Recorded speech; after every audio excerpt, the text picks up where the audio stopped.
रीवा जिले में एक बार फिर खनन माफिया और प्रशासन की चुप्पी पर बड़े सवाल खड़े हो रहे हैं। मामला है ग्राम मरहा और दाढ़ी का, जहां अवैध खनन खुलेआम जारी है और चल रहा है, लेकिन जब शिकायत की जाती है तो जवाब मिलता है लीज खत्म हो चुकी है। अब यहीं से शुरू होता है असली विवाद।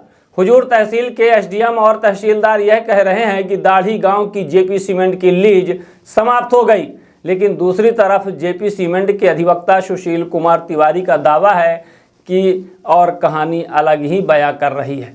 बताया जा रहा है कि न्यायालय में साफ तौर पर कहा गया है कि चाहे दाढ़ी की जमीन हो या मरहा की, दोनों जगहों की लीज 50 वर्षों के लिए रिन्यू की गई है और यह बात न्यायालय व्यवहार वरिष्ठ खंड रीवा के समक्ष दस्तावेजों में दर्ज है।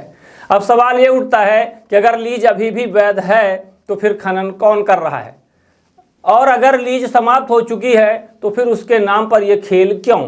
क्या यह पूरा मामला कागजों में हेर फेर का है या फिर मिली भगत से सरकारी संसाधनों की लूट?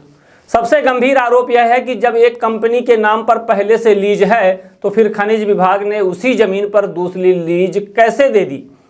कैसे वहां भंडारण की अनुमति मिल गई और किस आधार पर भू प्रवेश और एनओसी जारी कर दी गई? क्या पटवारी और आरआई ने बिना जांच के कागजों पर मुहर लगा दी, या फिर यह सब एक बड़े खेल का हिस्सा है? स्थानीय लोग तो यहाँ तक कह रहे हैं कि अगर कहीं व्यापम जैसा घोटाला खोजा जाए तो रीवा का माइनिंग ऑफिस उससे कम नहीं है, जहां भ्रष्टाचार और गड़बड़ी की परतें लगातार सामने आ रही हैं। सबसे बड़ा सवाल, जब शिकायतें बार बार की गईं तो जिला प्रशासन ने कार्यवाही क्यों नहीं की?